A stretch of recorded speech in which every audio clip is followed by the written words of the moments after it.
अपने आवाज से अब रोज की तरह चुनाव प्रचार में निकले। हम जा रहे थे पिसावा की तरफ। जैसे ही मैं अपने घर से निकला, मैंने एक बाइक जिस पर एक पुलिस कांस्टेबल बैठे हुए थे, मैंने उनको देखा। तो एक नॉर्मल चीज है क्योंकि पुलिस अपना भ्रमण करती है। हम जैसे जैसे आगे बढ़े, जीटी रोड पर भी मैंने 4-5 बाइक वालों को देखा। फिर मैंने सोचा नॉर्मल चीज है, चलता है। जैसे ही हमने नादरपुर के पास हम वहां पहुंचे, उस सारे बाइक वाले और उसके साथ अतिरिक्त पुलिस फोर्स वहां मौजूद थी। उन्होंने हमें तुरंत हाथ दिया, हमारी गाड़ी को रोक दिया। गाड़ी रोकते ही उन्होंने हमारी गाड़ियों से जो चाबियां थी, कीज थी, उन्होंने निकाल दी और उन्होंने कहा अब आपकी गाड़ी की तलाशी होगी। तो हमने कहा ठीक, अब वहां खड़े हो।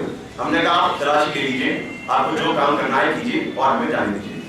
उन्होंने तलाशी गाड़ी की नहीं ली। तो हमने उनसे स्पष्टीकरण मांगा कि आपने हमारी गाड़ी को रोका किस आधार पर है? हमारे पास गाड़ियां ज्यादा नहीं, 3 गाड़ियां लेके चल रहे हैं, कोई गाड़ी पर झंडे नहीं, कोई चुनाव सामग्री नहीं, किस आधार पे आपने हमारी गाड़ी को रोका? उन्होंने कहा इसका जवाब आप कप्तान साहब से मांगिए, कप्तान साहब आप उसका जवाब देंगे। हमने कहा हम कप्तान साहब से कैसे बात करें? आपके अधिकारी हैं, आप उनसे बात करें। उन्होंने कहा कप्तान साहब अभी आ रहे हैं, अभी आपको जवाब देंगे। जैसे ही कप्तान साहब आए, हमने कप्तान साहब से पूछा कि आप जरा हमें ये स्पष्टीकरण दें कि हमारी गाड़ी किस आधार पर रोकी गई। कप्तान साहब ने हमारी कोई बात नहीं सुनी। कप्तान साहब ने ये कहा, जो मेरे शब्द हैं जो मैं कह रहा हूं, ये शब्द उद्दम उन्होंने जो कहे, उन्होंने कहा इसको लाठियों से मारो, इसको पीटो, इसको रौंदो और इसको उठाकर जेल के अंदर बंद कर दो। ये उनके शब्द थे। और मैं देखता हूं ये चुनाव कैसे लड़ेंगे, मैं देखता हूं ये चुनाव कैसे जीतेंगे, ये उनके शब्द थे। और वहां मैं अकेला नहीं था, वहां मीडिया के लोग, हमारे एडवोकेट्स, हमारी कचहरी के लोग, सारे लोग मौजूद थे। सबके सामने उन्होंने हमें थ्रेटन किया कि हम देखेंगे आप चुनाव कैसे लड़ेंगे और इनको लाठियों से पीट कर, रौंदकर, उठाकर इनको थाने में बंद कीजिए। देखिए, मैं राजनीति में आया, अपना सारा जीवन मैंने अपना सेक्रीफाइस कर मैं पॉलिटिक्स में आया ताकि पॉलिटिक्स को सुधार सकूं। अगर ये लोग मुझे मारना चाहते हैं, मुझे पीटना चाहते हैं, मुझ पर लाठियां बरसाना चाहते हैं, मुझे जेल में बंद करना चाहते हैं, मुझे फांसी में लटकाना चाहते हैं, देखिए मैं इन चीजों से डरने वाला नहीं हूं, क्योंकि ये संघर्ष का रास्ता है, मैंने चुना है और जनता के लिए चुना है, मेरी लड़ाई उनके लिए है। तो मैं इस तरह की धमकियों से मैं डरने वाला नहीं हूं। जिस तरह से मैं चुनाव प्रचार में लगा हूं, मैं चुनाव प्रचार करता रहूंगा। पर सवाल है कि एक IPS officer, constitution gives powers to an IPS officer to protect people and to respect representatives of the people. And an IPS officer who comes up to me, a political candidate, I'm a candidate from a party, and he threatens me directly. किसी भी प्रत्याशी को कोई police का कप्तान directly आके threaten करे, इसकी इजाजत संविधान नहीं देता। और चुनाव आयोग का मामला नहीं, चुनाव आयोग के बीच में नहीं, पुलिस फोर्स डायरेक्ट हमें रोक रही है, बिना किसी बात के रोक रही है। 2.5 घंटे हमारी तलाशी ली गई, उनको कुछ नहीं मिला। सारे कागज उन्होंने चेक किए, उनको कुछ नहीं मिला। और कप्तान साहब डायरेक्ट मुझे थ्रेटन कर रहे थे। मैं एक प्रत्याशी हूं, उन्होंने मुझसे कहा जितने आप पुलिस वाले थे, इसको मारिए, इसको पीटिए, इसको उठा के जेल में बंद कर दीजिए। ये उनके शब्द थे, उन्होंने खुद कहा। अगर आप मुझसे सवाल पूछेंगे, आप सवाल उससे नहीं पूछेगा, इस बात से वो नजरअंदाज नहीं कर सकते। ये उनके अपने शब्द थे, इस बात को हमें मानना होगा। और एक पुलिस आईपीएस ऑफिसर अगर किसी प्रत्याशी को थ्रेटन करता है, मैं देखता हूं कैसे चुनाव जीतेगा। तो आप ही बताइए कि चुनाव यहाँ किस तरह आ जाएगा, मैं किस तरह से कंटेस्ट करूंगा? अगर पुलिस कैप्टन, एसएसपी अगर मुझे थ्रेटन करेंगे, तो मैं आप सबसे मेरा सवाल कि मैं किस तरह से चुनाव लड़वाऊंगा? इसकी ट्रांसपेरेंसी चुनाव की किस तरह से बनी रहेगी? चुनाव आयोग में जाएंगे शिकायत लेकर के एसएसपी साहब? देखिए, मैं कानून में मेरा बहुत विश्वास है, पर कहीं ना कहीं आज मैंने जिस तरह से कानून का रूप देखा, मुझे बहुत दुख हुआ।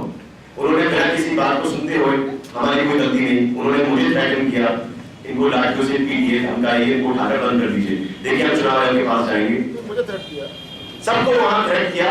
हमने बताया कि आप यहाँ पर एमएलए भी हैं, आप यहाँ पर पीपल के रिप्रेजेंटेटिव हैं। उन्होंने कहा कुछ नहीं, उठाइए, बंद कीजिए, इनको लाठियों से पीटिए, बंद कीजिए। और अभी फोर्स भेज रहा हूं मैं, अभी तो उनको उठाइए और बंद कीजिए और वहां से कहकर चले गए। देखिए, हम कानून का रास्ता ये बना सकते हैं, कानून से हम लड़ना नहीं चाहते।